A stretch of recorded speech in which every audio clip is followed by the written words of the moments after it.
सरलाही में नकली नोट बनावे वाला 8 जने के प्रहरी पकड़ाऊ कइले बाटे।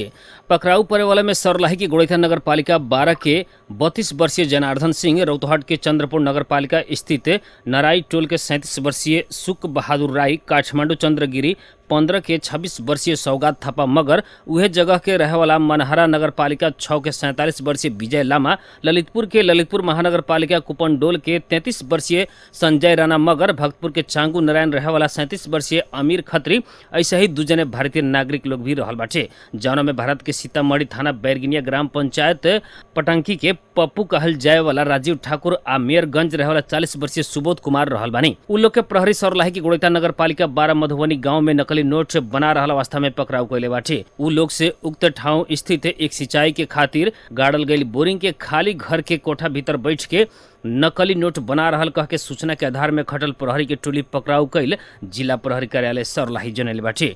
प्रहरी के अनुसार उक्त जगह से नकली नोट बनावे वाला मशीन सहित बहुत सामान सब बरामद कइले बाटे। पकड़ाऊ पड़ल 8 जने ऊपर सरलाही जिला अदालत से 10 दिन के म्याद थप करके इस संबंध में अनुसंधान हो रहल प्रहरी जानकारी दिले बाटे। रौतहट के सीमाना से जोड़ल भारत बिहार के घोड़ासान थाना क्षेत्र अंतर्गत जमुनिया में भारतीय सीमा सुरक्षा बल एसएसबी के गश्ती टोली 1 जने नेपाली के अवैध हथियार सहित पकड़ाऊ कइले बाटे। तस्कर सब के समूह से रौतहट से बड़का परिमाण में लागू औषध गांजा लिया रहल विशेष सूचना के आधार में एसएसबी के 71वां बटालियन जमुनिया कैंप से गईल टोली बीतल रात चेक जांच कैला पर अवैध हथियार सहित नेपाली नागरिक के पकड़ाऊ कइले बाटे। पकड़ाऊ पड़े वाले में रौतहट के बौद्धमय नगर पालिका बंकुल गांव के 30 वर्षीय सिकंदर यादव रहल।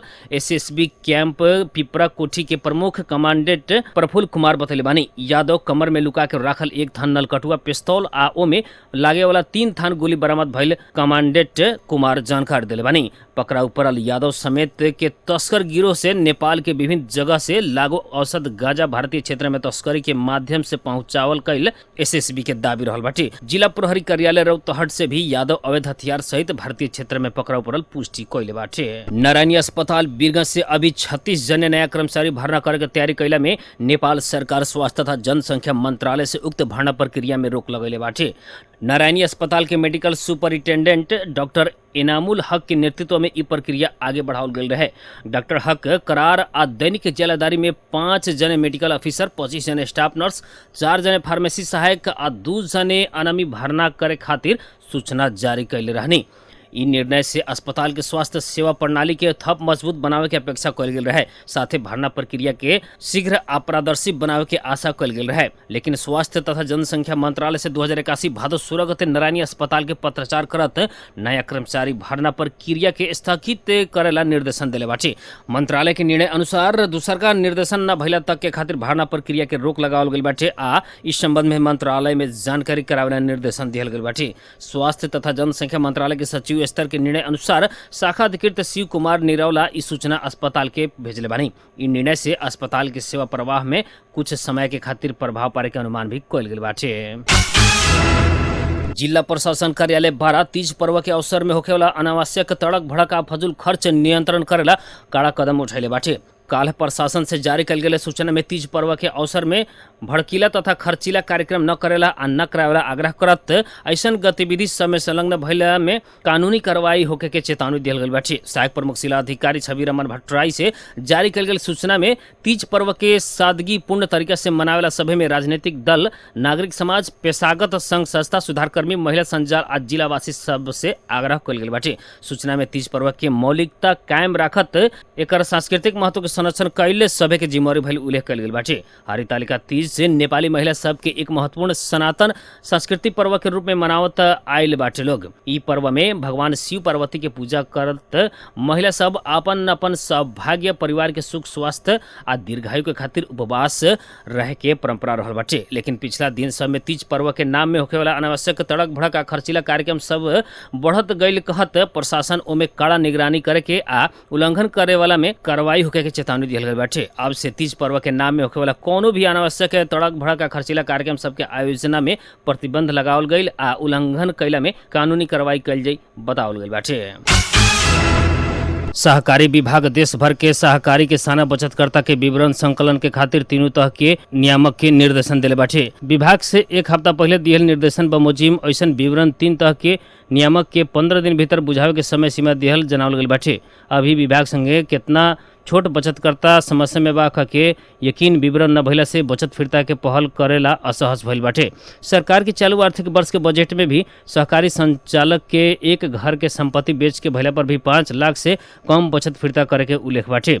बजट के उ व्यवस्था कार्यान्वयन के खातिर साना बचतकर्ता के विवरण संकलन शुरू कल गेल विभाग जनैले बाटे। इन्हें बचत तथा कर्जा सुरक्षण कोष भी 3 लाख से कम बचत के सुनिश्चितता करे के असहकारी से फिरता करे न सकला के अवस्था में कोष ही फिरता देवे वाला कर के कोष से बने के क्रम रहल बाटे। बचत तथा कर्जा संरक्षण कोष स्थापना के खातिर अर्थ मंत्रालय आ कानून मंत्रालय संगे समन्वय कर रहल विभाग जनैल बाटे। सहकारी मंत्रालय अर्थ आ कानून मंत्रालय संगे राय भी ले चुकल बाटे। नियमावली के फ्रेम में रख के कोष स्थापना के प्रस्ताव मंत्रिपरिषद में ले जाए के तैयारी सहकारी मंत्रालय कैले बाटे। कोष अइले बाद साना बचतकर्ता के बचत फिरता होगी। मकवानपुर में ट्रक से मोटरसाइकिल के ठक्कर देला पर एक युवक की मृत्यु भइल बाटे। हेठौड़ा उप महानगर पालिका 19 नेवार पानी में ट्रक से मोटरसाइकिल के ठक्कर देला पर एक युवक की मृत्यु भइल बाटे। मृत्यु होखला में हेठौड़ा 9 के 25 वर्षीय अभिषेक सुवेदी रहल। जिला प्रहरी कार्यालय मकवानपुर के प्रहरी नायब परीक्षक डीएसपी लक्ष्मी भंडारी जानकारी दिले बानी। डीएसपी भंडारी के अनुसार आज सवेरे हेठौड़ा से मनहरी तरफ जा रहल सुवेदी से चलावल गए बाप्र 022 प 2502 नंबर के मोटरसाइकिल के विपरीत दिशा से आ रहल बाप्र 03001 ख 2086 नंबर के ट्रक से ठक्कर दिहल गल रहे। देश के ही प्रमुख व्यापारिक नाका के रूप में रहल परसा के बीरगंज से मोटरसाइकिल आयात बढ़ल बाटे। इ नाका में प्रयोग करके जीप आकार के आयात घटल बाटे। गत आर्थिक वर्ष 2080-81 के सावन के तुलना में चालू आर्थिक वर्ष के उहे अवधि में जीप आकार के आयात में 40% से घटल बाटे। उक्त अवधि में मोटरसाइकिल के आयात 7% से बढ़ल बाटे। गत आर्थिक वर्ष के सावन महीने में बीरगंज नाका से 46,77,03,571 थान मोटरसाइकिल आयात भइल बीरगंज भंसार कार्यालय के सूचना अधिकारी राघुलाल कर्ण जानकारी दिले बानी। चालू आर्थिक वर्ष के सावन में ₹94,48,07,150 थान मोटरसाइकिल आयात भइल रहे। बीरगंज भंसार कार्यालय के अनुसार गत आर्थिक वर्ष के सावन महीने में ₹20,60,01,127 थान जीप आकार आयात भइल रहे था। चालू आर्थिक वर्ष के उहे अवधि में ₹14,44,00,76 थान मात्र जीप आकार आयात भइल बाटे। गत आर्थिक वर्ष के सावन महीना में मोटरसाइकिल आयात से 44,21,00,000 राजस्व संकलन भइल रहे। चालू आर्थिक वर्ष के उहे अवधि में 88,64,00,000 राजस्व संकलन भइल कार्यालय जनैले बाटे। जनता समाजवादी पार्टी नेपाल के अध्यक्ष उपेन्द्र यादव मधेश आंदोलन के परिणाम से ही नेपाल संघीय गणतंत्र भइले बतैले बानी। वहाँ के देश में बेरोजगारी बढ़ला में नेपाली कांग्रेस और कम्युनिस्ट पार्टी सबके हाथ रहल आरोप समेत लगेले बानी। बीरगंज में आयोजित एक कार्यक्रम में बोलत वहाँ के ऐसन आरोप लगेले बानी वहाँ की गरीबी आ बेरोजगारी के दर बढ़ला के जिम्मेवार कांग्रेस और कम्युनिस्ट के लेवे के पड़ी। वहाँ के पढ़ल लिखल युवा सबके देश में कोनो रोजगारी के खातिर स्थान न रहल अवस्था सरकार के नेतृत्व में बैठे वाला दल सबके ही कारण भइल बताइनी। वहाँ के युवा सब मलेशिया कतार अरब जैसन मुल्क में रोजगारी के खातिर जा रहल लेकिन देश में और रोजगारी वृद्धि में ध्यान न दिहल बताइनी। वहाँ के मधेश आंदोलन के परिणाम से ही नेपाल संघीय गणतंत्र भइल दावी कनी। इजराइल में प्रधानमंत्री बेंजामिन नेतन्याहू सरकार के विरुद्ध में प्रदर्शन हो रहल बाटे। हजारों लोग सड़क में आके विरोध प्रदर्शन कर रहल बाटे। गाजा में बंधक बनावल गई 6 जने के लाश मिलला बाद काल से प्रदर्शन कड़ा भइल बाटे। प्रधानमंत्री बेंजामिन नेतन्याहू के सरकार बंधक सबके रिहा करेला विद्रोही लड़ाकू समूह हमास संगे समझौता करे के नागरिक सबके मुख्य मांग रहल बाटे। तेल अवीव, जेरूसलम आ अन्य बहुत ऐसा शहर सब में इजरायली झंडा बोक के प्रदर्शनकारी सब निकलल बाटे।